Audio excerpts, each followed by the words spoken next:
Welcome back to the With Mates podcast. My name is Andrew Grayson, your host, normally as ever, but he hasn't been here for a couple of weeks. Yes, the insane asylum has been run by the insane cunts while I was away. Big old C-bomb before we started. I might need to start that again. No, we don't. In fact, we're not monetized, so it's fine. We don't need to worry about money. Right. I'm back. I'm home from Turkey. We had a lovely holiday over there. Played a lot of golf. I shot a 79, which I was fucking buzzing about. Apparently less than 4%, thank you very much. Less than 4% of people who play golf actually do that. I was fucking, well, wasn't. But I'm home, I'm tanned, and I am ready to podcast. I am ready to talk all things Last of Us. Yes, I haven't spoken about Last of Us for 3 weeks. 3 episodes have come and gone, and I have not said my piece on this wonderful TV series. And joining me this week to talk all things The Last of Us finale, he is the Iceman, baby Boone, Joseph Boone. Alright, Andrew, we're back. But I'll hand the reins back to you, pal. Thanks very much. He is the smackiest of smacks. He will smack your bitch up. He is Polly Smack Paul Stitt. What? Polly Smack here, and he's glad to see Daddy's home. Yeah, I'm not gonna lie, it's kind of weird that I've not had a chance to listen to the full thing, but that whole creeped me out. Can't lie. I mean, each to their own and whatnot. If that does it for you, fill your bits. And he is the triple barrel man. He is the fearless leader. He is the one, the only Craig Andrew Mooney. I'm sorry, I'd like a new title now. It's now Mummy Mooney, apparently. So that's Mummy Mooney. Sorry, that's double M&M. Sure. M&M. Sure. So yes, lads, have we had a nice time? Paul, you've obviously been on a cruise. I don't know if you spoke about it on the podcast, but did you have a nice cruise? A little bit, yeah. What did you talk about? Cruise did you talk voyage, about it on the you must podcast? use his full title. The cruise voyage, yes. It was a lovely voyage. It seemed me and Joseph spoke extensively about my time with all the seamen. Yeah. Some would say I too look long. forward to going back and listening to that. Andrew has not listened to the last episode, so he does not know what happened. Yeah, I don't know. I don't know what's happened. I don't know if Fucking bananas. every and all listeners have left, but we'll find out. Joseph, Craig, you guys good to what's been happening? Oh, brother, just been busy trying to find a house, you know, on that Nice. fucking ladder, which all the rungs are so high and unreachable. But hey, it's a joy. It keeps me up at night. Not for Mooney and his black dungeon behind him. As you can see, yes, Cracking new house for in the my new Mooney man. digs, in my new digs, I'm fucking Love shattered. it. I have no idea what day of the week it is, but hey, we'll get back on track soon. I'm sure. I mean, I've been away a week, but see coming home, I'm like, oh fuck this. But like, as you get older, I'm just like, oh, this is brutal, man. I want to be here. I want to stay in the sun. But yes, we are here to talk about all things Last of Us. If you have not yet seen the Last of Us finale, make sure you go check it out. Make sure you are subscribing to our YouTube channel. You're following us on social media at with Mates Pod.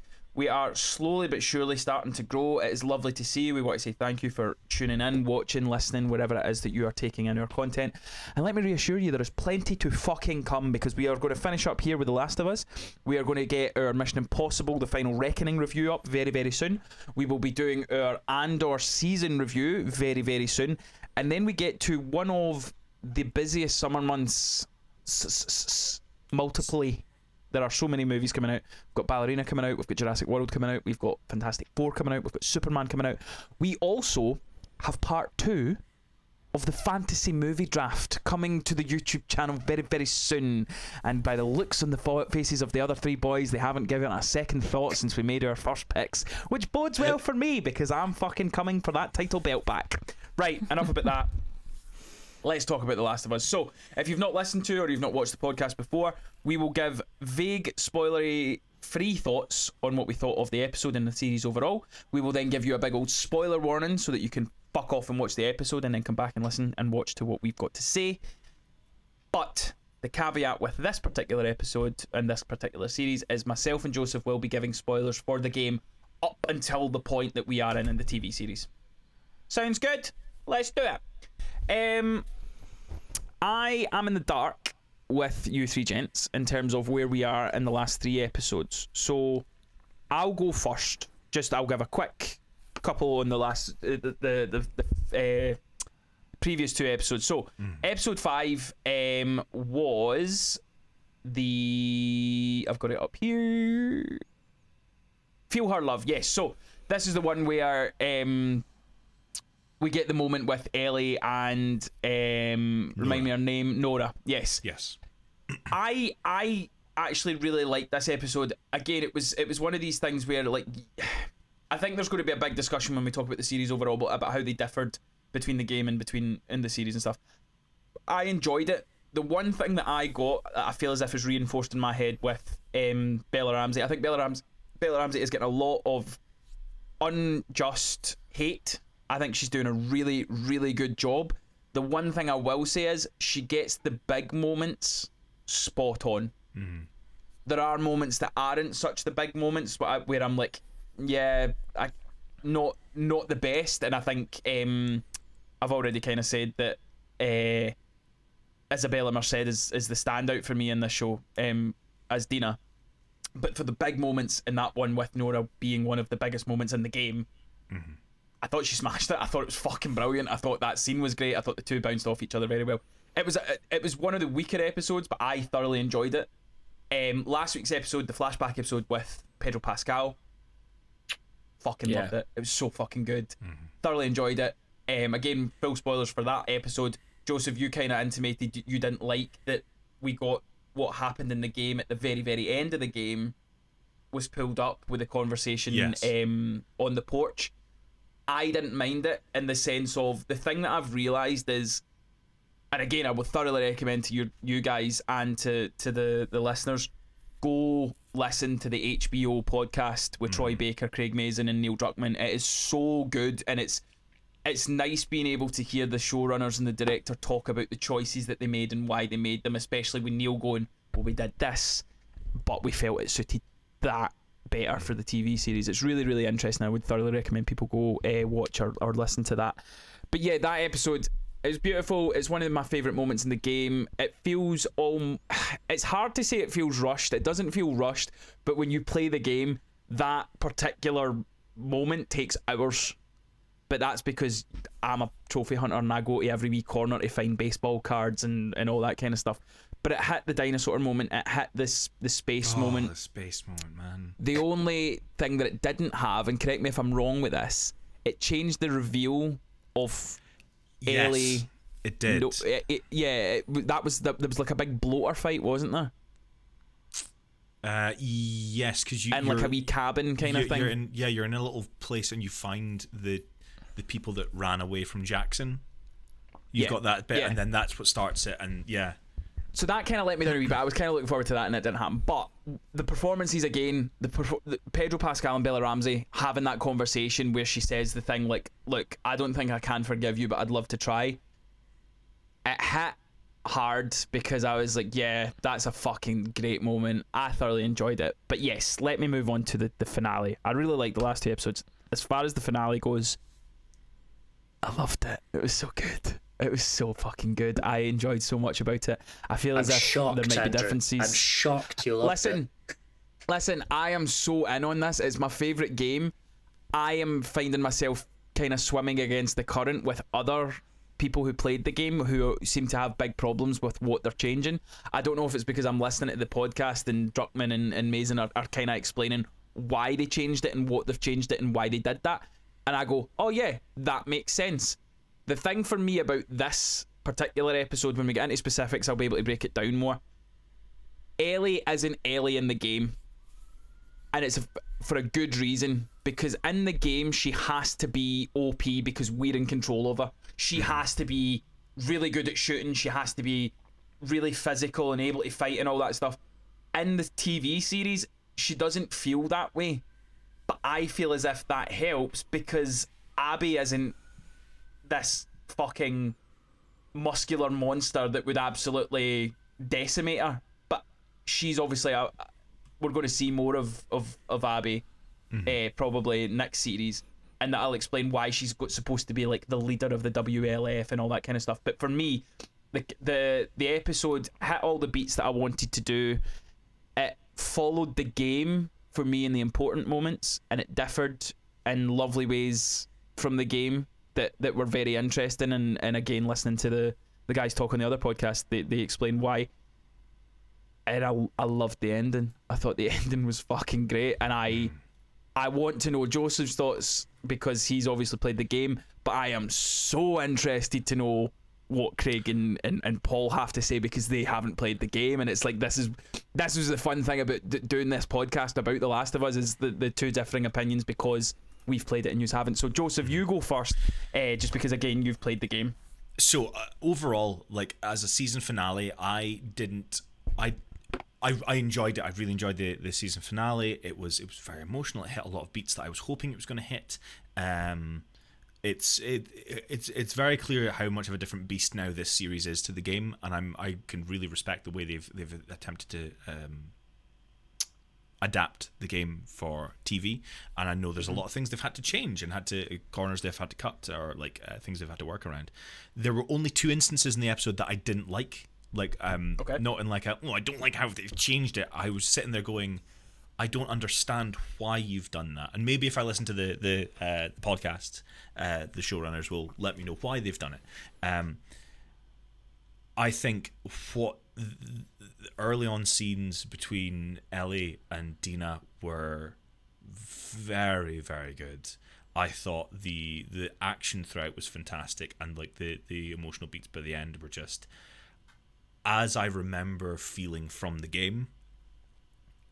And I think how they ended the episode, I've got a very interesting opinion with how they've written this episode and how they've done this episode, because I feel it was safe from a creative standpoint, because I feel like this episode could have been cut a couple of minutes early, depending if they had got the green light for season 3. I'll be interested to get into that more. Mm-hmm. I want to know what you're talking about there. Mm-hmm. Right, let's move on. Which one of you two gents who haven't played the game would like to go first? I defer to Mummy. Okay, Mummy, on you go. I hate that. I really don't like that. I really dislike that. I really don't like that. I'm not too hot on it either, lads, but you know, it's it is what it is. Daddy, you're causing a scene. Come on.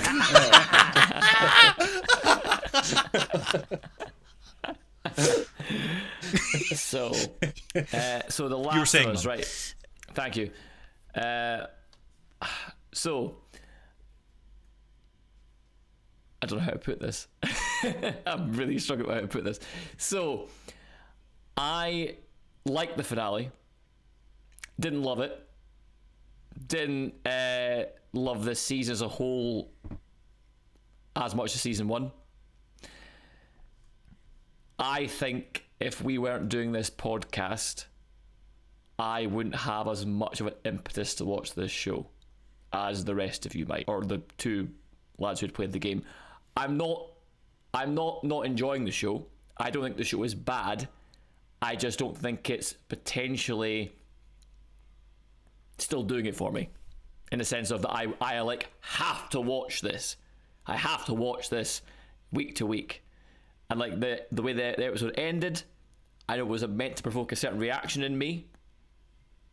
It didn't. I wasn't bothered, and I don't know why. So, like I say, I'm not like bagging on the show. I'm not hating the show. I liked it, but I didn't love it. Paul? So my thoughts overall on this episode, I guess, though, if I was to boil it down to one word, I guess I would kind of go with underwhelmed. Mm-hmm. This episode didn't really feel like a finale to me. There was some big moments, like, you know, the certain characters got pew-pewed and whatnot, but and then there was like one big moment with that happening. It was like, oh my goodness, like that was a really good scene. Also, another scene I'm happy to talk about a bit later, I really hated. I was like, that makes no sense. That is stupid. That's made me actively dislike this episode more. And then I thought the ending was just a bit meh. Like, I'm assuming we're maybe now taking a different point of view. Is my thoughts. But overall, I was like, I thought this series is better with Pedro, and I think every episode he is not in it is kinda not. I'm seeing the cracks in the armor, so to speak. Paul, you could say that from a certain point of view, but you need to see the whole big picture. And right now, you're just looking at a little bit of the puzzle. Stop fantasy. This is the story they're telling. I get that you like Pedro, but it's just like I'm diagnosing the problem with. Hang on. No, there's no on, problem. No, I'm actually going to defend Paul here for a second. I don't think this is actually fantasy booking, in a sense of that he's simply saying, which and I agree with him, that the show is not as good.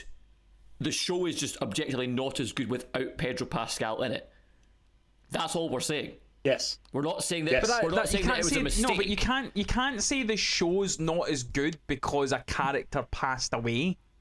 Yes. That's exactly what I'm saying. We are missing the character, and we're missing the. Well, actually, no, that's a lie. We're not missing the character. That's not fair. Because I get it from a story point of view why they did it, and it makes sense. Again, it's not fantasy booking. I'm just saying the show is less because we have lost the caliber of actor that is Pedro Pascal, and I don't feel that we have replaced that feeling of what that show was in season 1. But you're not going to. But you don't need to replace the whole it's thing not. of Last of Us. Okay, it's just not as good. The show is just not as good. Right, we're going to. This is your spoiler warning, right? Now we're going to get into the details. We're going to get into the nitty-gritty. If you haven't watched the last episode of season 2 of The Last of Us, head on over to Sky Atlantic, to HBO Max, wherever you watch the show, and then come on back and watch and listen to what we have to say. Right, so I'm not saying you're wrong for that, right? I just feel as if you're maybe looking at it a different point of view. That Definitely story feels has been like you're told. saying we're wrong. It feels No. I'm not. The thing for me where it's like I get what you're saying, because again, you'll be hard found to find a bigger fan of Pedro Pascal than myself. I'm fucking buzzing for Fantastic Four. Loved him in Game of Thrones. I love everything he does. I'll be one of the first in the queue for whatever movie or TV show that he's going to do next. But in terms of the character has served his purpose. Yeah, again, I'm not arguing with that. I'm not arguing with that. So to me, if it's more maybe that you're not enjoying the performances of who remains, or you don't care about the story of what's now coming, fair enough. But to me then I'm going, it's not because Pedro Pascal's missing, it's because what we are getting maybe isn't doing it for you. Do you know what I mean? Because it's not as if it's like. It's not as if they've written the character off just because they didn't want to pay him, whatever. So they're now writing round a way of getting rid of Pedro Pascal. The story was Pedro Pascal was to take, Joel was to take Ellie to the Fireflies. He killed the Fireflies, and now this is him in daddy mode essentially, and then he gets killed. And now we're following Ellie, and again, to go back to the game. In the first game, you play as Joel and Ellie's your pal. In the second game, you play as Ellie. This is Ellie's story. Do you know what I mean? So I get what you're saying in terms of you're missing Pedro Pascal and you're maybe missing that dynamic and you're missing that character and stuff, but I'm going, to me that's not a reason to say the show's not bad, but I'm like, right, you need to talk about what we've got and what you don't like about that for it to be like, oh, I don't like it. If that makes sense. I'm not saying these are wrong. I feel like Pedro then should probably have died either at the end of season 1, or we should have maybe got another season of him. No. But that's not it. Since the plan is like, as I've seen, there's going to be like 4 seasons of this. Right, so this is what I was going to say, right, is Paul, you did say that it didn't feel like a finale. Didn't feel like a finale because it's 1/3 of the game. We are only a third of the game. Yeah, this is like a mid-season break. If the game finale, but now they're saying that there's going to be 4 seasons, so it's not even mid-season. It's fucking 1/3 season. In the grand scheme of things, still as an episode of television, it did not feel like a finale. And as a season, I was like, I need a bit more. Again, I don't have an issue with that. If you're saying that, I've got no arguments with that, because to me, again, I think myself and Joseph are helped with the fact that we know what's to come. So it makes, for me, where they've ended it and how they've ended it makes complete sense. Like, it makes complete sense. So I'll get in more kind of questions about like why you think that and why you weren't maybe satisfied with the ending and stuff like that when we get to it. Excuse me. But let's talk a bit more specifics of the episode. Obviously it starts with is it Ellie Ellie and Dina and Dina Ellie's and Jesse. kinda, oh sorry, yeah, It's Dina and Jesse. Dina and With Jesse pushing the crossbow bolt through Dina's leg. Yeah. Mm-hmm. I like stuff like that though. I like stuff where it is like, because even like they said that about Craig Mazin, he got asked that in the podcast, and they're like, as soon as I seen that, I knew that was you. And he's like, yeah, because I've got medical knowledge, and he's like, you can't, that arrows and fish hooks, if it goes in deep enough, you can't pull it back out because of the barbs, so you need to kind of push it straight through. How do you guys feel about the character of Jesse? Yeah, I liked him. I liked him Emphasis too. on liked. It was nice having her. It was interesting to watch, and then they swiftly dealt with that, didn't they? That was my only like gasp of the episode. When he it should be. and it was a brutal death. But I loved how like quick it was. So good. It was Very well done. inglorious. It was inglorious. Yes. Pitch fucking perfect to what happens in the game. It's identical and it's so good. Like, I'm not joking. There'll be side by side comparisons on YouTube somewhere. It's so good. But yeah, to me, what I love, and again, like the whole kind of theme, like, so you get, it's so interesting that you both had the same kind of take where it's like, yeah, I really like Jesse, and then they killed him, and I'm like, yeah, this is what the last, everybody that you like, or people like, I've always said like that there's characters within this that I really hated and then I really liked, and then there was ones that I really liked and then I really hated. I don't know about you, Joseph. I feel as if it's translating so fucking well in terms of you're experiencing like the how they're doing it on the TV show as well. The emotions are being experienced in the same way. About how maybe not in the same way. I think I'm getting to the same place, but I'm taking a different route, if that makes sense. So in the game I maybe went this way and I still got from A to B, but now I'm kind of going this way for very different reasons, but I'm getting to the same place as where I got to when I finished the game. I did see a good comparison. I think, and a comparison that kind of rings to me. It feels, so I did see someone say, it feels like Neil Druckmann's taken a second attempt at the story, in the same way that, like, you know, George Lucas tried to rehash some parts of the original trilogy when they were re-released, changing things, and it feels like there are changes he's making that he's like, oh, maybe in hindsight I should have done it this way, and it's just changing the story. I don't think it should be viewed as, oh, it's making it shit, because now it's become a different bit of media. It's not a game that you're playing through. It's something you've got to watch, and I think it's a good attempt. It's a very good attempt at what he's doing. There are some bits of dialogue that I was like, that was a bit fucking ropey. The conversation between Ellie and Jesse just before bang bang he shot me down. When Jesse said to Ellie, I know if I went missing you would set the world on fire to find me, I was like, would she? Would this Ellie do that? I don't think she would. No, because I feel that this is a more selfish Yes, Ellie. I was going to say This that. is a more vengeful Ellie. I agree. I think made if Jesse had gone, if Jesse had said, I would hope you would set the world on fire to find me, I think that scene would have been completely perfect. Made it very clear earlier in the episode that her and Joel were her community to Jesse. You know, they have that whole conversation about community, and I was like, this guy gets it. And then she was like, no, me and Joel, that was my community. And so she makes it very clear that it was her and him. You know, I have an argument against this, so like, tell me if you think I'm completely wrong. Why I think that's wrong is, I think there is a big part of selfishness. I do think that, but I think she's selfish in the game as well. I think she's entirely selfish in the game.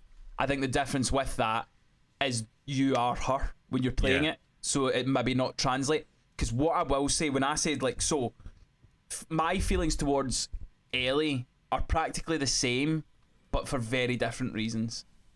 And when I watch this, I'm like, you keep making stupid fucking decisions. But when I played the game, I was making the decisions. It was me controlling her, and it was me doing it.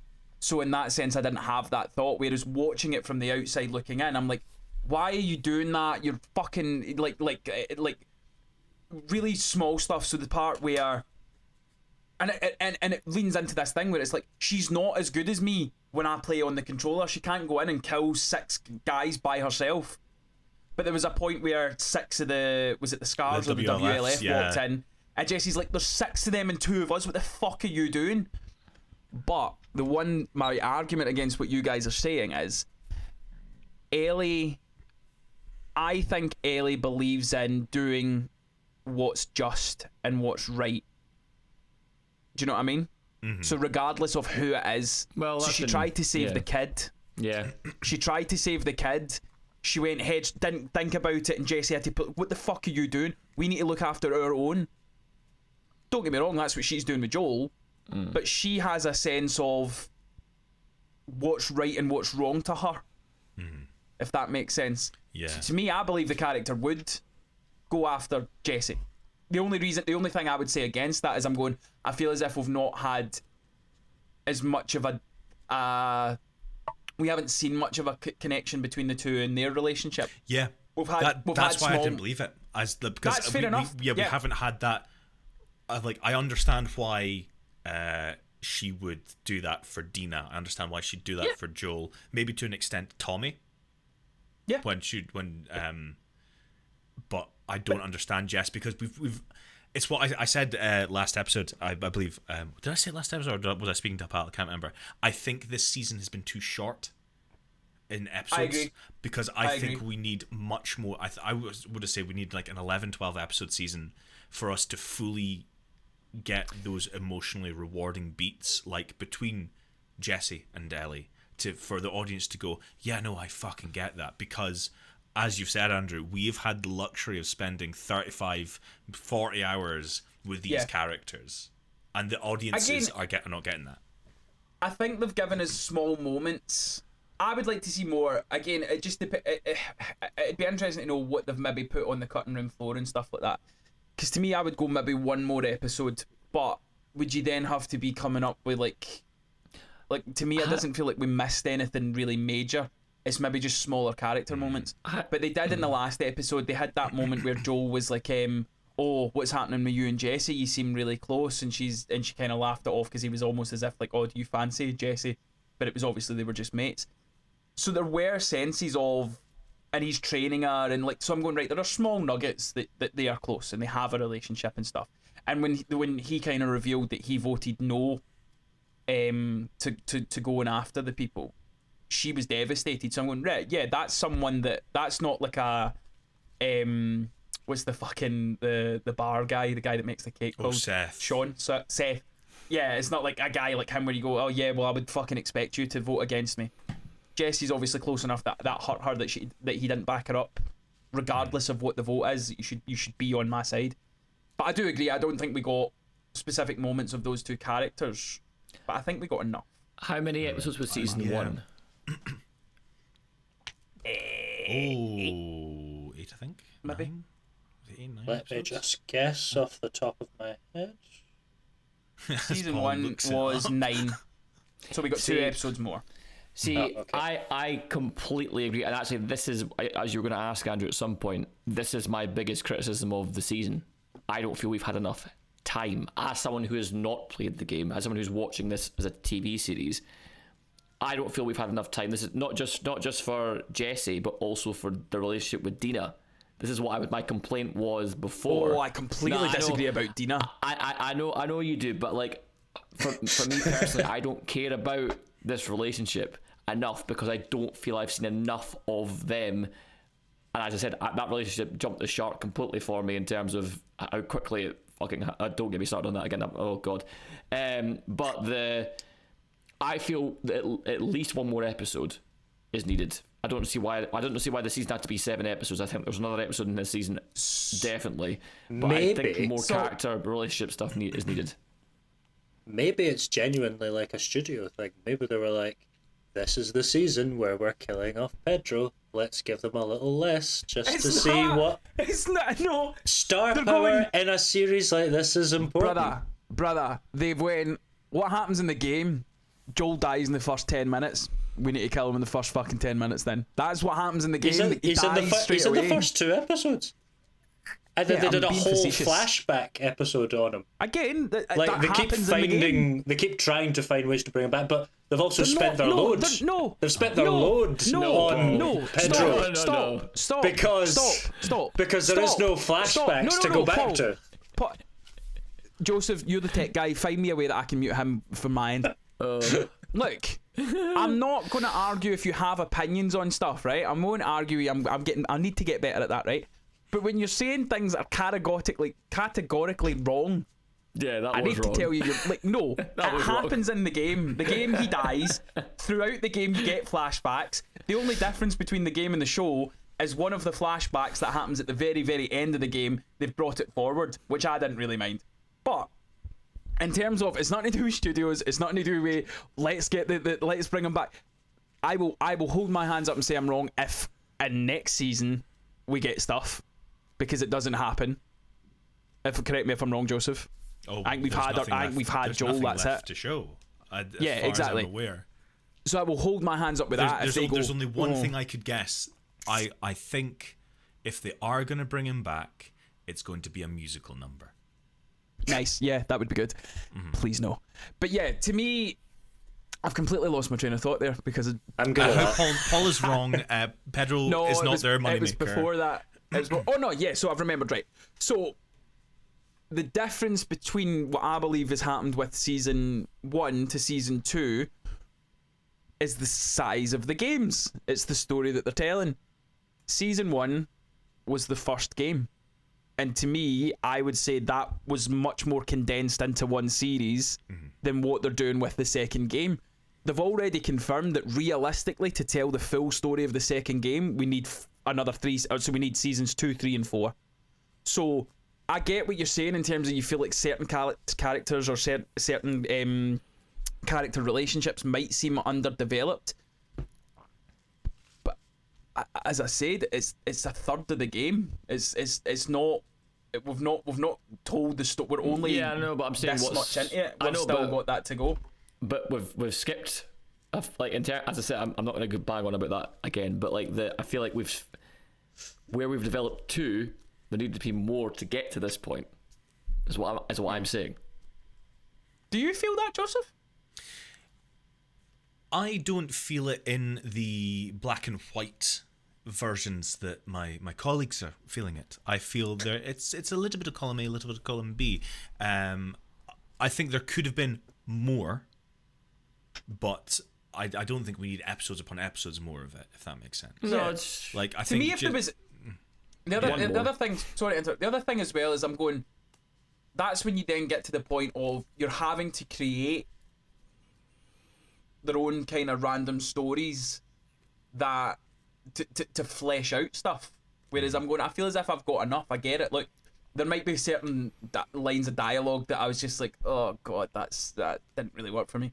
But overall, I believe Dina loves Ellie and Ellie loves Dina, and that's all I really need to believe, in my opinion. But like even the stuff with Jesse, like Jesse says, like, I love Dina not the way that you love her. Like he loves her as like he just cares about her. It's not like he's in love with her. I believe that. I think they've given us enough, and I feel, don't get me wrong, like if you were to tell me there was going to be one more episode and they fleshed out something more, like as I say, like you could have got a wee bit more of the flashback stuff. There could have been more of the oh yeah, I never actually spoke about it, the moment with when he kills the therapist's husband. yeah. Oh, that was really good. That was new, but that was really That was good. new, but Thoroughly good. enjoyed that. Right, let's talk about Jesse and Ellie. So they kind of, again, there's points where I was watching it and I was trying to figure out, going, fuck, was that how it happened in the game? So that's not how they met in the game. I called it a Jesse Ex Machina.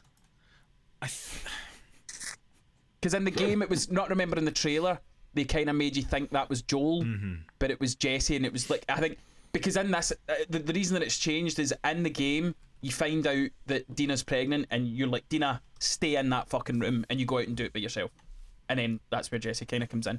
But what do you think of the dynamic? Like, the reason I asked you is if he's liked Jesse. I thoroughly enjoy that character, and I think young Mazzino is playing it so well in the sense of see that like his duty is to Jackson, and he's very much like, look, there was lines in previous episodes where she was like, oh, we were doing fine until you fucking weren't, and me and Tommy have now risked our fucking lives to come out here and save you. And again, this is where I'm saying, Ellie, you're making fucking stupid decisions, and I'm starting to really get irritated by it.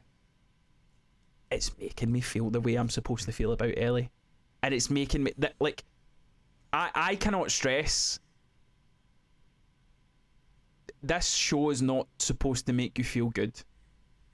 This show is dark, it's sad. Every time you think you like someone, they will either die or fuck you off with a fucking stupid decision that they make, and vice versa. The ones you don't like will do something where you go, fuck, actually you're alright. And it's, for me, as someone that played the game, as much as I'm saying like it's different ways of doing it, but I'm getting the right emotions for who these characters are and stuff. And like, again, there's like, I like the fact that Ellie is still kind of persevering and trying to get to that area and stuff like that. Paul, oh boy, did you like the interaction between them? See, when you got to, I might be skipping some stuff, so if I've missed stuff, just tell me. When we got to the point where they're sitting on the radio, I think they're sitting chatting, and then on the radio it comes in, oh, there's a sniper, and they assume it's Tommy. So they go up to that point, and then Ellie sees the whale and the big wheel, and Jesse's like, no, we need to go that way to go and save Tommy. Did you like that whole kind of scene? Oh, I like that. Like the argument between them. Again, I mentioned it before about community. She makes it very clear. Like, my community was Joel, yours is Jackson.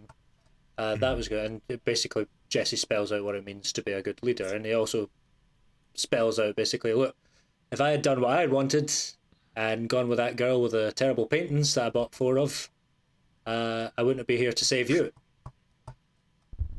So it makes that sort of clear to her. But yeah, no, I thought really good, sort of emotionally charged conversation. Jesse, again, just proved to me, oh yeah, no, I could definitely do more of you. And then they went ahead and ruined everything by ruining my thruple prediction. the dramatic irony I had constantly, Paul being like, they're gonna be a happy family, and I'm sitting here going, Paul, you are so wrong. Like, do you know what I actually liked though in that dynamic was the amount of times where, I think he said it a couple of times, but Jesse said the line, it's like, I'm not fucking dying here, I'm getting back for my kid. And it was like, there was 2 different dynamics where it was like, look, I love Dina, but not in that way. But I now figured out that she's pregnant. Yous didn't fucking tell me. There's so much like hiding stuff. Even like there was a confession where Ellie kind of said about how when she was torturing Nora, it was very easy, and she kind of confessed that to Dina. Dina didn't tell Ellie straight away that she was pregnant. There's a lot of people hiding stuff. And it to me, it just adds it adds tension to these relationships. A lot of lying in Last of Us. There's a lot of lies in this show. I did also like, there was a line where he guesses the bit where they're talking about the pregnancy, and he sort of pieced together that she's pregnant, and he goes, yeah, that's my kid, because they've been talking about like Ellie's daddy, maybe, you know, because they're going to be a happy family together.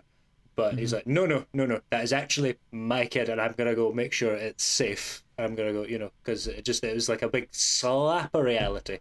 Because they've been kind of on this revenge quest, but we're doing it ourselves until, you know, they need to be saved. And then, you know, yeah.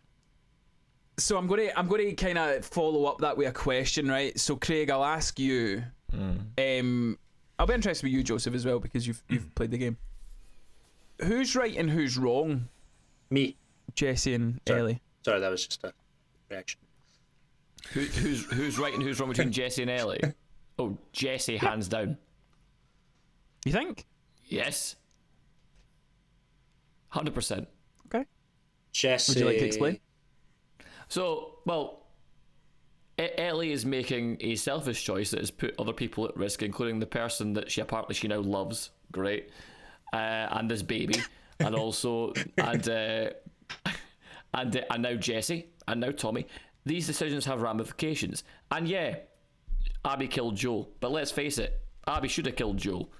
I mean that is the way it's been lined up for us. And I actually am more sympathetic probably towards Abby than I am towards Ellie at this point in time, despite the fact I've not actually seen Abby's story yet. But what did Abby do any different to than what Ellie's doing? No, I'm not saying either is doing a good thing. I'm just saying that I'm more sympathetic towards what Abby's motivation is than to what Ellie's. But Abby's motivation is surely the same as what Ellie's motivation is. It's the same, is. but the character, the way the character is currently being portrayed, is This is why I love that show. It's so good. I know. This is the good thing about this. Is what I'm positive on the show about, is that I have these kind of conflicting emotions. But we have not seen enough of Abby yet for me to have a differing opinion, other than the fact that on the basis of what's happened, she's in the right, and I think that based on how Ellie is acting at the minute, the decisions that she's made. I know, and I'm sure I'll be proven wrong in season 3 when we see more of what Abby's done. But this is not a. That's not what we're doing. All right. Okay. Either way, I have a comment. Either way, Jesse is right. Jesse is 100% right. Completely, like, this is the direction we should have gone, and she should have listened to him. Simple. I would like also to say, agree. I think I disagree with Craig's comment about we've not seen enough of Abby. I think we've seen too much of Abby in this season. Oh, really? Yes. Oh, we'll get to that. We'll follow up that because I want to continue this debate. The reason I'm asking this question, for me personally, right, I don't think Ellie's doing it the right way. I'm with Ellie. If that happens to me, if I have one person in this world that multiple times risked their life for me and saved me and stuff like that, and that person got fucking killed in front of my eyes, hell meant whoever's in my way trying to get that person back. And now Jesse's dead. And now Dina might die. Look, and now I'm Tommy gutted might Jesse's... die. But again, I didn't ask these people to come. But I would. I didn't. God, I she's love not saying morally grey storylines. But I love this it. is why it's great. This is why it's great. Yeah. And again, I think Jesse's right as well. I love the character of Jesse, and I think if I'm Jesse, I'm doing what Jesse does. If I'm Jesse and I'm like, look, we have this, I do what Jesse does. However, if I'm Ellie, 100% I'm doing what fucking Ellie does. Because to me, I'm going, what is any different? She now knows as well. She didn't find this out until later on in this series. She finds out a lot earlier. If I know that you fucking tracked my dad down because he killed your dad, cool, you're fair game. I'm fucking coming for you. Killed my dad. That's it. Do you know what I mean? So I get Ellie. Like, I'm 100. Like, she makes silly choices, and there's things that she does really stupidly and stuff. But mate, when I played that game, I'm not joking. When I watched Joel get clubbed to death with a lovely swift 7-iron, I said, I can't wait to fucking murder you. I cannot, not even my dad, but I cannot wait to push R2 on my, so that's RT for Paul, because he's got a fucking newbie console. I thought you were talking about the droids. I can't wait to grab my fucking and just fucking blam blam blam blam blam, and I'm killing, at the time I didn't know her name, but I'm killing Abby. I couldn't wait, and that goes for real life. This is, but again, if I'm Jesse, I'm grabbing Ellie by the ponytail and I'm saying, get your fucking arse back to Jackson, I'm not risking my life for you. This is why the show and the game is the best piece of fucking content that PlayStation and Sony has ever done. This kind of ties back into what I was saying before about Joel in the previous episode. So it's like, you have to be pragmatic in the zombie scape, right? So choosing out to go chasing after revenge, I would want revenge as much as the next guy, but making decisions like that, it's going to lead to either you or somebody around you dying, because there's going to be a zombie that you don't see, or there's going to be some jackass with a scar on his head and a sickle in his hand, or someone that you don't see coming, and then you're dead meat. So it's the pragmatic approach with Jesse, which I agree with. Now, don't get me wrong, if the opportunity presented itself, sure, I'd go nuts. But if you don't take the pragmatic approach, you end up dying in Zombieland. I think the thing for me as well that they've really kind of tried to show with I love is it Catherine O'Hara? Love that new character, absolutely. Like as you said, Joseph, like he's almost getting a second chance at it. To go back to the conversation between her and Tommy, or was it her and Joel? I can't remember, but there was a conversation where she said, "Look, she is who she is. She is rage. She is that. It's not nature versus nurture. This is who she is as a person. She's angry. She's vengeful. That's it." So to me, I'm going, yeah, this is what Ellie would do. Right, we're going to get because I want to get to Joseph's thing about Abby. I'm trying to think who to start with. I'll maybe start with Joseph on this one, just because again, it's the moment where she goes down. Oh no! Before we get to that, how good is Jeffrey Wright? Yeah. How good is Jeffrey Wright? Yeah, great. A fantastic. Wish we got more of them. Doesn't mean the scene should have been there in the narrative. Oh, did you not like that scene? No, I did not. I did wow. not like that scene.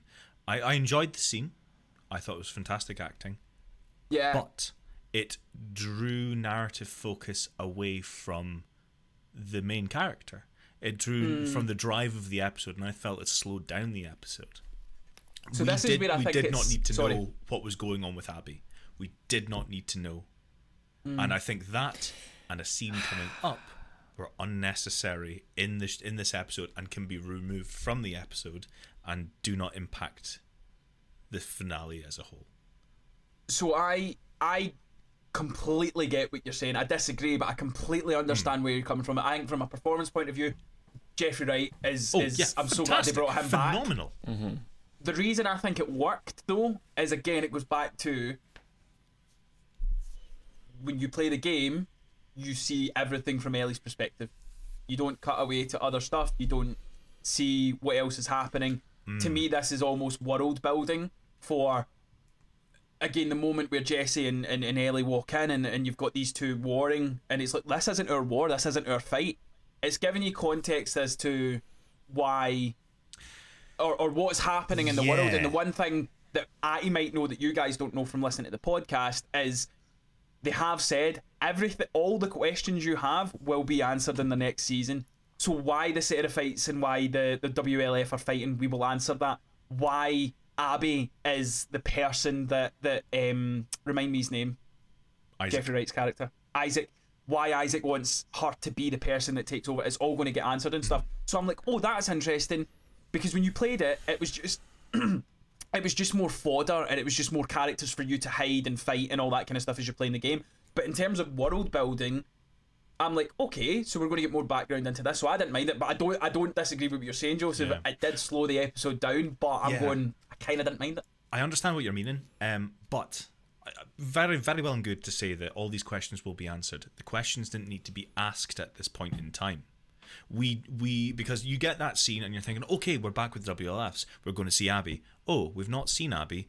We're seeing Isaac now. Okay, why is he talking about Abby and she's not there? Where could Abby be? And what it's doing is leaving this big old Abby-shaped hole right next to your television, and the audiences are going, when's Abby going to pop through the hole?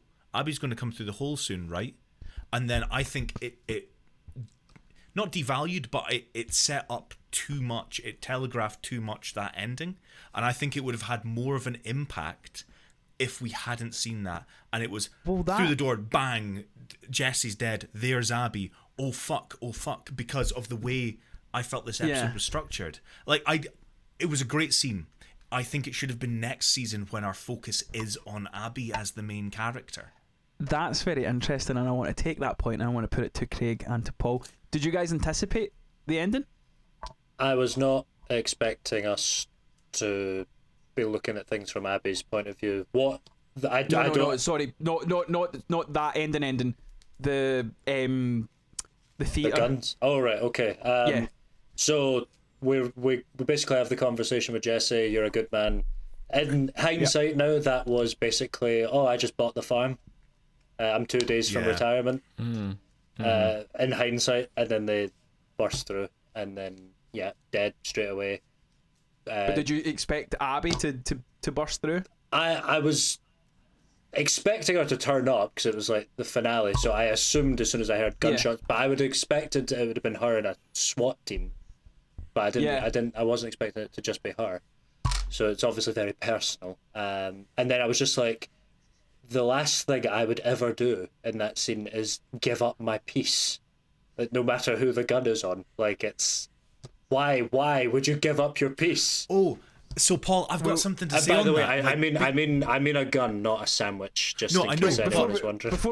Before we get put a pin in that, because I want this conversation to happen, but we're not quite there yet. Just quickly, to Craig, same thing for you, because I think Joseph's point is correct from what he's saying.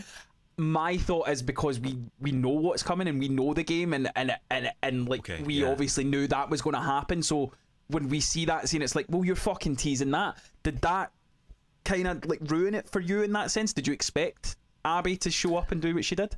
That wasn't the check off Abby for me. The check off Abby was the killing. No. That was the killing of the friends. That's what made me. That's what made me think. Okay, that's like the two of the closer ones that she's managed to pop off now. So is that going to have any ramifications? I didn't expect her to come in and fire a gun. I thought that maybe we would maybe see her like approaching the building. And then we'd swap back to her perspective, and then we go, okay, we're going to find out how she got to this point. So I wasn't expecting the full extent. I was expecting to see her at some point. Because again, Joseph, really good point. But in my head, I'm going, everything you're saying, I'm going, that makes sense. But I'm going, is it because we knew what was coming, whereas they didn't? Do you know what I mean? Like that was all my thoughts. So right, before we get to. Let him say his point, Andrew. Andrew, let him say his point. Yeah, they're giving up the piece. My quick thing, just because of the piece thing. Yeah. Right? My quick thing, the whole stuff with the boat. So this is why I went back to Jeffrey Wright. We see Jeffrey Wright and the team and that come on. I loved it. I fucking loved it. I thought it looked great. The her on the wee fucking boat, all the waves, all that stuff. I thought it looked great. I don't know. I'm assuming it's all CG and all that kind of shit. Until she hit the Seraphite Island. Yes, we'll get to that. No, we'll get to that. We'll get to that. We will get to that. We're going to get to that. I would like to speak on that. Just from a cinematography point of view, I felt like I was playing the game, and I felt like it was. I felt engrossed in like it was really setting tension up. It was really making it. It's like we're going to a fucking dark place. Some dark shit's going to happen. I liked it. Right, let's talk about Seraphite Island, and then we're going to get Joseph's thing on the piece. Yeah. So, see if I was a deranged cultist person. Feel the love, I'm going to open you up with a big sickle, right? And I've got you basically by the balls. I'm hanging you. All it needs is one little cut to your gut, and then that's it. You're done. See if suddenly the bells start ringing in my village. Oh, we're under attack. Do you think, as a cultist, is going to just let you go? Because my village is under attack, probably by who I think is you and your people? Think I'm just going to let you scamp off? Go on, you little scamp, get out of here? No! Even if I don't rip you ear to ear, I'm going to at least slit your throat or something. Come on. What was that? That was... The scene for me was completely unnecessary and also did not feel right. It felt like they were trying to show something. I'm going to guess this, and let's see if I'm right. Boys, was that in the game? Was her going to that island in the game? Originally, yes. Originally, but yes. They took it out. It was cut from the game. It was cut. It's cut from the game. And it should have been cut from the show because it did fuck all, and it was the most, as Paul said. Why? pointless. It just Yeah, it I just agree. gives you that issue. It just gives you that Again, issue. I Just think kill it's. I think it was another swing at this is happening. Like this, while this is all going on, this is happening in the background, and Cool. you need to be aware that this is happening. Ellie didn't Again, need to I'm be not there. going to disagree with you. Joseph. You seem to have some strong feelings about it.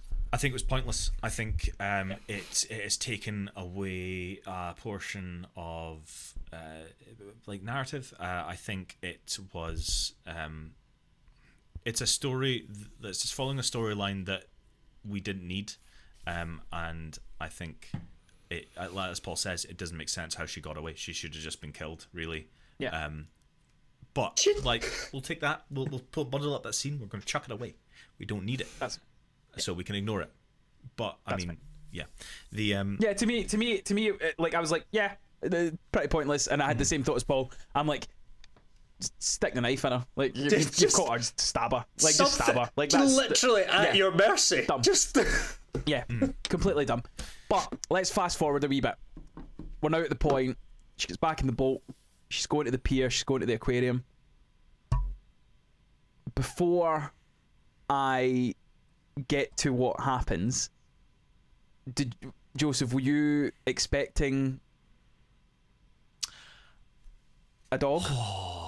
so I was expecting a dog, a PSP, if I remember correctly, pop out. Is that the PSP point? Yeah, it is. That's cool. I There's a was point in the game where you kind of swim up, and I don't even think it was a PSP. I think it was a Vita or something at the time. might have been a might Vita. PSP. It would have Yeah. been something. You swim up, and there's some playing a console, and you're just like, and then you turn around and she goes, "Oh, that looks like a fun game." It's something pure random, but it's so cool. It's But no, another the dog because was the thing for me. Naughty Dog are good at like referencing their old titles. So Yeah. Spoilers for Uncharted 4, that game that came out about 7-8 years ago. oh, I'm like 80% So through it. old. At the start of Uncharted 4, you play Crash Bandicoot.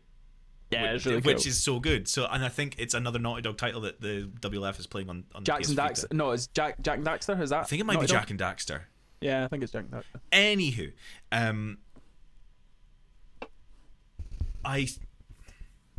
if they had kept it in, they would have had to change how the Owen and Mel scene had gone. They would have had to keep it more in line with the game. Because Are you talking about the dog? well, no, the PS Vita and the Ah, right, dog okay. and Owen and Mel. Because, and this ties into what I'm thinking with the whole, they could have changed how this episode felt depending if it was greenlit for season 3. Mm-hmm. Did she kill Mel deliberately? No. Is my question to you three. No. So let's fast forward to that, right? Yeah. The thing I'm saying about the dog, a dog yeah, attacks yeah, her, and you kill the dog. It's And horrible. I It's up hated close. it. I It's didn't not do it at good. first. I didn't like it, but you had to kill the dog. But the thing is, if you're like me and you're like, oh fuck, the dog's going to kill me, I can't kill the dog kills you, it kills you, and there's a snapping sound, and the snapping sound is visceral, and it's not nice, and you reload, and you're like, I'm going to have to kill that dog now. Yeah. And then that it is gets worse. why I am a cat person. Jesus Christ, Paul. No, what the fuck, bruh? Literally, my dog is like here. So yeah, let's fast forward. So we get the moment where Ellie comes in. She's pointing the gun at Owen and Mel. You see her try to be a version of Joel. And they brought up a really good thing in the podcast where Joel was who he was to save people. So when you seen him do what he did in the hospital, it was to save Ellie. And there was a lovely line. Shout out to the swordsman from the Hawkeye series that played Joel's dad in the episode prior. Yes. Gorgeous He was good. scene, and we got the line. I don't do as bad as you. Hopefully, when you're older and you have one, you'll do a slightly better job than me. That Joel, that again, not in the game, but made that scene, that poignant scene between Joel and Ellie, even better with that line. I hope you do a bit better than me. And to me, Ellie's not doing better. Yeah. Ellie's doing worse. because Ellie is going on a trip. She's doing these things for vengeance, and she's doing this out of hate. She's not doing it out of love. Do you know what I mean? And she is doing, like, I love the whole come over here and point to this map, and then you call back to Joel. Love all that kind of stuff. I don't think she meant to kill Mel. I don't think she meant to kill Owen. I don't think she wanted to kill Owen. Whereas, I don't think she did. In the game, she does. Yeah. I think so. The where I'm different, like she pops up in the game, stabs this unnamed WLF officer. After she gets the information she wants, she kills this person in cold blood.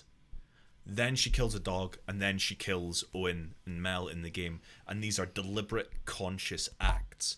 Whereas this Ellie is reactive as opposed to active. Can I tell you the difference? Yeah. With what you're saying? She didn't kill those people. I did. We killed those people. Which, do you know what I mean? I think is why it's great they're adapting the game this way, because it's like Ellie has her own character. And what I saw with by the way, that scene, Ariella Bearer, the acting that she did as she was dying, holy MVP. shit. I that was one of the worst scenes to watch in the best way. So bang, Owen dies. She's like grazed just too deep with that bullet. Mel starts to die, and she cannot cut the baby out of her stomach.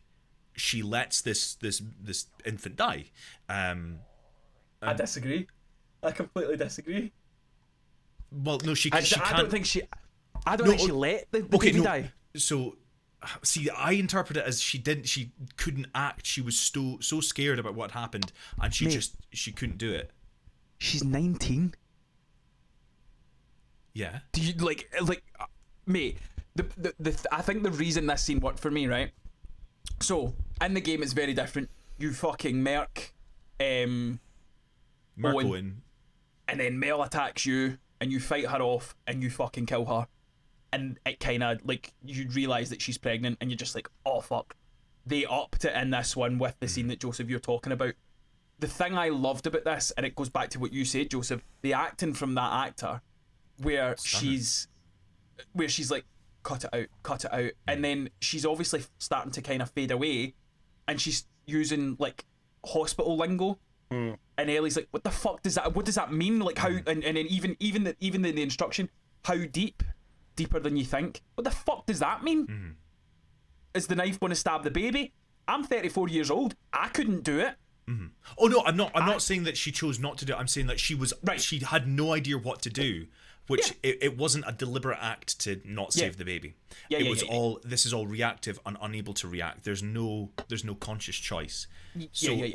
And I think if they had the way the narrative was kind of like folding down was like she had given up on vengeance. She had realized that this path had gone, fuck, I have killed an innocent life here.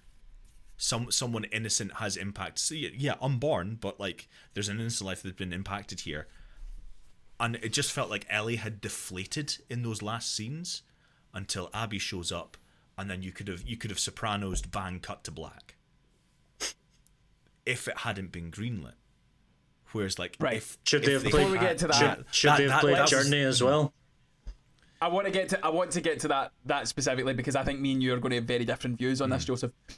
Craig, Paul, was it the scene is impactful for you guys? Obviously, like fucking babies and all that kind of shit. Yeah, this was the best scene in the thing for me. I thought it was really, really intense, really cool, and puts Ellie in a position that she's not really been in before.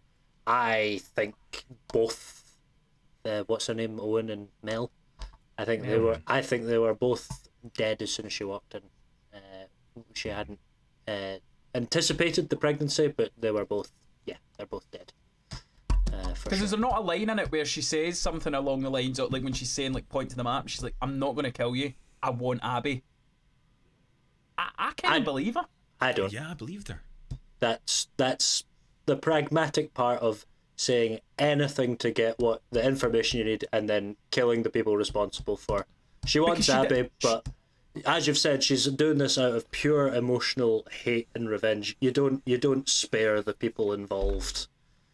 She spared, well, in a sense, she spared Nora. She didn't kill Nora. No, that is not sparing someone. Beating them to an inch but of she their didn't- life and leaving them to didn't- turn well, we to don't a know- zombie is not sparing them. Sparing she them in didn't- that she sense would be popping them in the head. I get that, but in the sense I'm going, she didn't kill Nora.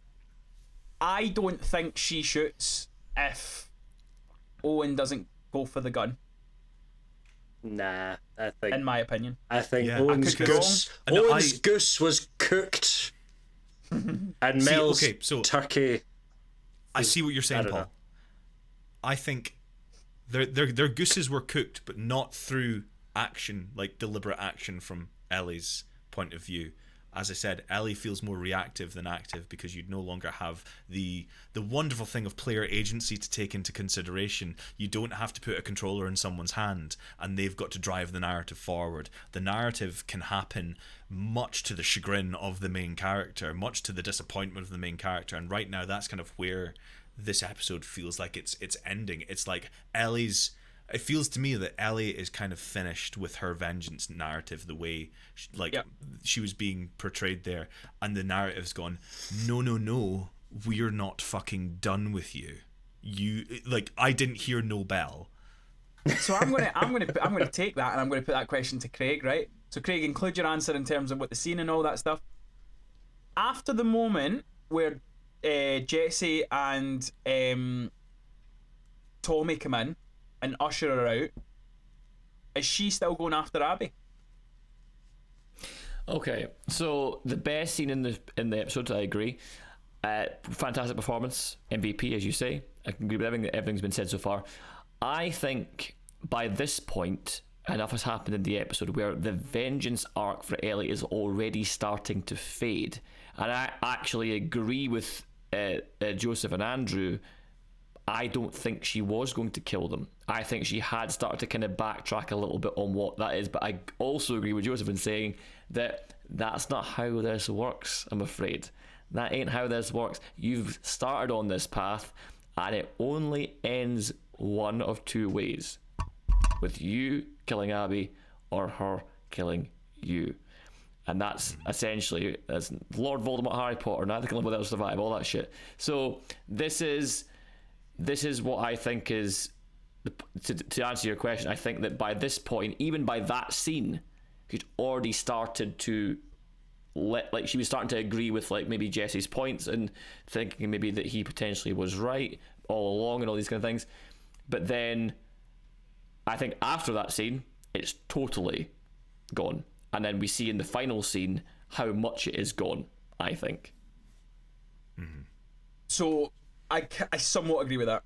My thought is it's after the baby thing. I think in her head it's just like, fuck, what have I done? I still think if she sees... So they brought up a really good point in the sense of... How did they put it? They put it in a way where it was like... When she it's almost as if when Ellie gets bored or when she's got nothing to do, that's it. So like she was with Jesse, and the whole thing was, right, we're going to get Tommy, and that was where our focus. Yeah, right, we're going to get Tommy, and then we're going to go back and we're going to make sure that Thingy's okay. And then she sees the wheel and the whale, and that's what Nora told her, and she's like, fuck Abby, and it switches again. So in that moment with the baby, after the baby dies, I feel as if she's like, fuck, this needs to stop.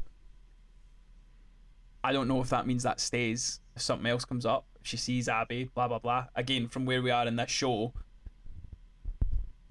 like, I can't say anything, I know what happens, but like, to me, from where we are at this moment in the show, I'm going, who knows what the future is for that character. Does it for you, Andrew, does it change what you expect the narrative to unfold as? Knowing what we know about what comes next in the game, this sort of like different version of Ellie, do you feel like things will change?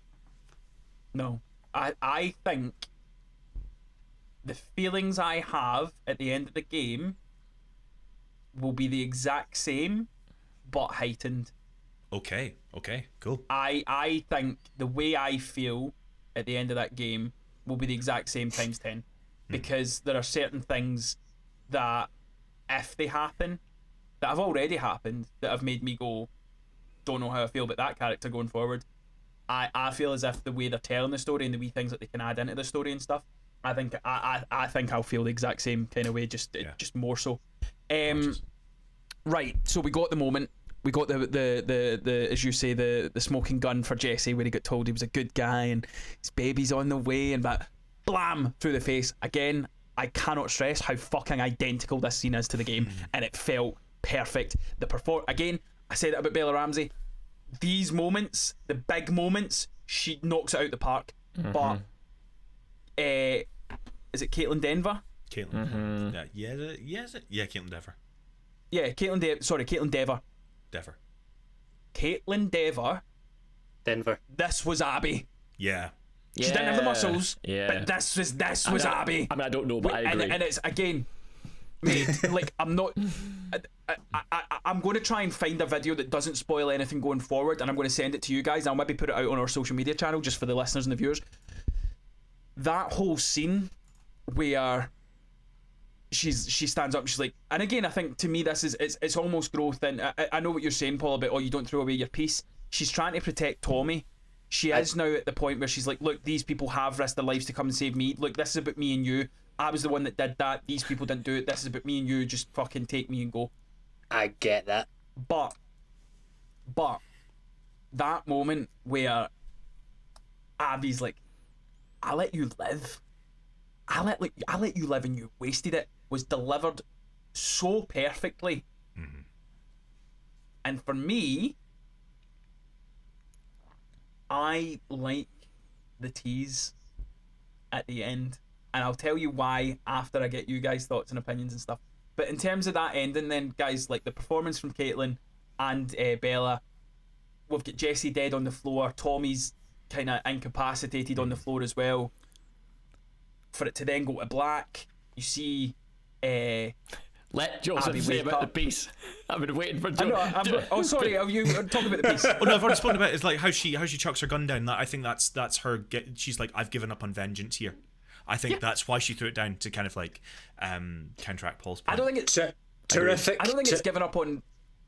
I was just I going to don't say think it's given up on vengeance. I think she's in check. I think she's at a point now where she's like, look, if I do something stupid, they're going to die, and Dina's upstairs and she's going to die, and Tommy's going to die. I've already seen Jesse die, so I need to give myself up. I don't think she's gave up on vengeance. I just think she's like, it's all I can do at this moment in time. I do think that is somewhat, again, have to be pragmatic, backwards thinking, because when the person who you have just personally hunted down all of her friends and killed has now stormed through and killed one of your friends, the last thing I am ever going to do is give up the one thing that allows me to kill her. Because even if Tommy's already dead, all she's doing is wanting Ellie to stand up so she can look her in the eyes before she shoots her. And then she'll kill Tommy, and then she'll kill Dina. So you have to be pragmatic. Tommy's dead. Like, I'm sorry. Like, he's gone. Sorry. But you have to keep the gun and shoot Abby. That is your only chance, your only way out. That was why I didn't like that. But other than that, good scene. You know, we're ending on a not quite a Mexican standoff, but, you know, just like a cut to black, bang.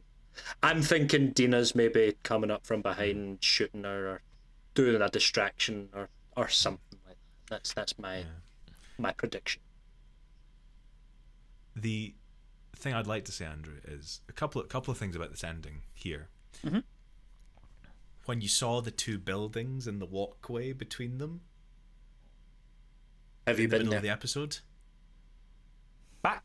the two skyscrapers and like they're kind of tilted. Did Oh, you pop off as well? Yeah. Second of all, I think I'm going to say something. Hated that part of the game, by the way. Yeah. Hopefully this is coded enough that Okay. you get it and these two don't. I was surprised there was no room for levity in this final scene. It was very quick, and it was quite close. Disagree. Okay. I think what you said about too much of Abby. just think about the word levity. No, I know what you're saying. I'm just saying, I don't think. I think that's a season 3 thing. Okay, yeah, I see. Do you know what I mean? But did We'll you text, did we'll te- yeah? we'll text. Did you looking at her there? I've got a screenshot of her up here. She looks fucked. She definitely looks at the end of her rope, and I am so looking forward to see her getting to the end of her rope. Who's rope? The end of Abby's rope. Oh yeah, Yeah, mate. because it's telegraphed very well there. Yeah, so I'm gonna put it to Paul and Craig. The very end scene where Abby wakes up, she walks out, they're in a big football stadium, it's all done up like an army encampment. What were your thoughts on it? Did you like that? What do you think's to come? What's the overall kind of like, where are you thinking in terms of that character? Craig, I'll come to you first, and then Paul, you finish up, and then I'll give my thoughts to Joseph in terms of the game. So I like it. I think the show, personally for me, I'm more intrigued to watch because there's going to be another change in perspective. I think if we'd carried on the way we were carrying on, and this actually goes against what I said probably at the start, but what I'm saying is that I think in this case the change is going to be a good thing for the show. And Do you get what they're doing though? yeah, they're showing her perspective over the last 3 days. So why is that writer, man? Fucking So they're getting her to that point, and we're going to see how she got to that point. Yeah, excited. I'm excited to see how that all pans out. I like the character of Abby. I like the actor playing Abby. I think she's fucking brilliant. So yeah, I'm in. I'm in for the start of season 3. I'll give it a fair chance, and we'll see how it goes. Paul? Yeah. Was it an army encampment? It looked like a farm to me. It's their version of Jackson, but keeping in mind this is the WLF. It's a military. Thing, Military operation. Okay. Well, The fun little tidbit. The fun thing about this is when you play this in the game, when you're walking to meet Isaac, I believe it is, you walk by like it's an NFL stadium and there is a monster gym in there, and you go, "That's why Abby's so fucking jacked." Because it's like just these cunts just absolutely fucking banging weights out and stuff. And you go, oh, that's quite cool.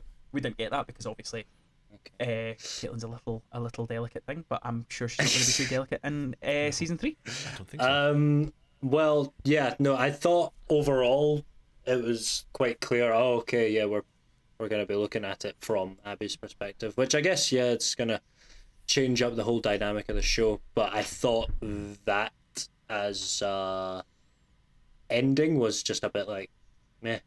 Okay, she's woken up from a nap. Yeah, I wasn't like, I'm not chomping at the bit for season 3, admittedly, from that. So You're not.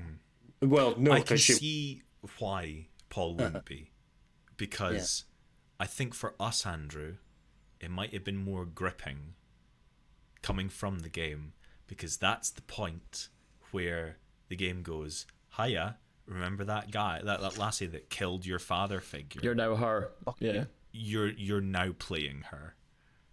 So this is where my thought came into it, where it was like, I'm assuming this is kind of what you meant a bit too much, Abby, or was it more the Isaac scene? It was more the Isaac scene, the boats to the island scene. I think we should have had no Abby until the very end, and Fair. then we transitioned her. Yeah, that's fine. I thought you meant more of this, because to me, I really like this, because as Joseph said, this point, a lot of negativity, people didn't finish the game because they didn't want to play as Abby. Mm-hmm. And there was a part of me as well when I played it, I was like, oh, this is shit, I'm fucking going to need to play the exact same thing that I've just done. And don't get me wrong, see, when you play that, again, I am a completionist, so I did everything that I could. That's a solid like 10, 12 hours doing day 1 to 4 as Ellie. Then you need to do it again as Abby, and it's a completely different story and stuff like that. I love the fact that it ended that way, because to me, I'm like, obviously, Craig, you've kind of said that you're a fan of Abby's character and stuff. I would hedge to bet, and listeners, viewers, let us know, are you excited to see Abby's story? Do you hate Abby still for killing Joel? Like, is there that side to it where people are going to be turned off to watch season 3 because it's going to follow Abby's story? And like as Paul said, like, he loves Pedro Pascal and he's gutted that he's not in it. technically, Abby's the reason that she's not in it. So are people not going to be interested in her story? That's what I would love our viewers and listeners to kind of put in the comments. Let us know. But yeah, to me, I think it sets up season 3 perfectly. Craig Mazin's already done an interview where he says to tell the full story, we need season 4. Mm-hmm. I personally think season 4 might be padded out with some new stuff. Joseph, do you think? I think I think Abby might get the Ellie treatment in season 4. Say again? I think Abby might get the Ellie treatment in season 4. Abby might get As in, Ellie there's a little bit season more 4. character development with some flashbacks. Oh yeah, definitely. Yeah. We're definitely getting Pedro. one flashback at least. That sounds no like more more Pedro. Pedro. No more Pedro. What have you got against the Pedro. Pascal? He's dead. He's dead and gone. No, I was meaning more. So, how can I fucking encrypt this so that people don't know what I'm talking about? We'll talk later. We'll I talk just later, think we'll season talk 4. later. Yeah, I think season 4 will be much more. They'll need to add more, and it depends where they finish season 3. I've got an idea where season 3 is going to finish. As I say, all the people that are, if you're in the comment section, don't ruin what's to come. Don't give anything away. I love the fact that Craig and Paul, you are coming into this like I can't believe you've managed to get through it without getting stuff spoiled. But yeah, that is all for The Last of Us. That is all for season 2 of The Last of Us. I'm loving it. Joseph seems to be really liking it. Yeah, Craig solid seems 8 out of to 10. fairly enjoy it. Mate, I'm a bit of an 8 out of 10 Yeah, as well. 8 out of 10, I think yeah. it's really good. Craig, score? 7.5 for this season. 7.5 You fuck. for this season. Mate, how good, mate? Go back to the fucking opening episodes when it was when Joel was dying and the war was happening at Jackson. This is at least an 8. It's a great series. Paul, oh no. I'm edging time for a reaction, towards Andrew. 6. No, that's bullshit, Paul. See, I'll give it. Now, Mr. Stirrett, I think you're playing up for Mummy and Daddy here because you were very Yeah. positive last episode. Okay, fine. I'll give it a 7. 7. I'll take a 7. I'll take a great. I'll take a great. So yeah, that's all for us this week. Let us know your score. Are you enjoying this series? Are you very much looking forward to season 3? There are still no dates. I would assume it's probably going to be minimum 2027. I think it's would 2 they would- years. In 2 years, it's Yeah, gonna, I would imagine they'll probably start shooting by the end of this year, maybe into next year, and then we'll probably get it about this time. Hopefully a wee bit earlier. By April 2027. 2027, you're coming back here and listening to us speak Last of Us Season 3. Yeah, motherfucker. we'll have 1 million subscribers by that point. We'll Yeah, all be that's what I joining was in saying. the conversation. That's the goal. I'll have no hair so yeah. left. Oh, yeah, it's by, gonna be, it's gonna be great. Paul, by this point, Paul will have fought a bear at Edinburgh Zoo because we'll have reached Of 100,000 course. subscribers. Of course.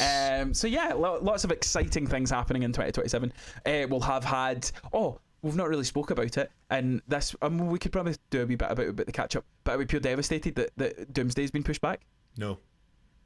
No. I am. Anyway, that's all for The Last of Us. Let us know what you thought in the comment section. Are you like me going to go back and play Last of Us 2? Because I'm definitely do that as soon as I finish Indiana Jones. Let us know all your thoughts, all your comments. Get it in the comments below on YouTube, and if you're listening on Spotify, comment on Facebook, Twitter, Instagram, wherever you follow us at WithMatesPod. Joseph, where can the lovely people find you and all that you do? The lovely people can find me regretting all of my decisions in a Seattle theatre sometimes in both my Instagram and Twitter pages at Joseph Boone with an F on both, where I will update you on fuck all. Fourth of Boom. That's how he spells it, with an F. Fourth of Boom. Polly Smack, where can they find you? You may find me after I narrowly escape cult gutting after they just sort of got distracted and let me go on Instagram at Stirret Story. Craig. And you can find me on all social media platforms. It's at Craig Andrew Mooney. And I am at @AlphaGrey on all social media platforms. But as I say, don't fucking follow me. I don't want you to follow. I want you to follow at WithMatesPod on all social media platforms. Make sure you are back here when we start talking about Mission Impossible. Make sure you are back here when we start talking about Andor. And as I said at the start of the podcast, get liking, get subscribing, get this audience growing, get involved in the conversation. We love it when you do. Let us know what movies you've seen. Let us know what TV shows you are watching. Let us know what we should be reviewing. We want more suggestions for Ranked. If you have not watched our Mission Impossible Ranked episode, we ranked all... Sorry? Pirates. Just Of the Caribbean? Yeah, pirate. No, just Or pirates just in pirates general. in general. All just wants to do pirates in Any general. pirate movie. Any pirates will do. Cool. Any pirate movie. But yeah, let us give us rank suggestions. What movies do you want us ranking? We will eventually get to re-ranking the MCU, but let us know what series, what movie franchise you want us ranking. All we might be looking at a wee dinosaur movie franchise. The Land Before Time. That's right, folks. The Land fucking Before movie, by the way. Time. Land Yes. Before Time. What a flick. Get involved in the conversation is all I'm saying. So make sure you're following us at With Mates Pod. Thank you for watching. Thank you for listening. We will see you next time. Latest on the menu. Oh, Abby, you came and you killed my Jesse, and then you shot at my Ellie. That's all I got. You're a copyright strike waiting to happen, mate. Yeah, true.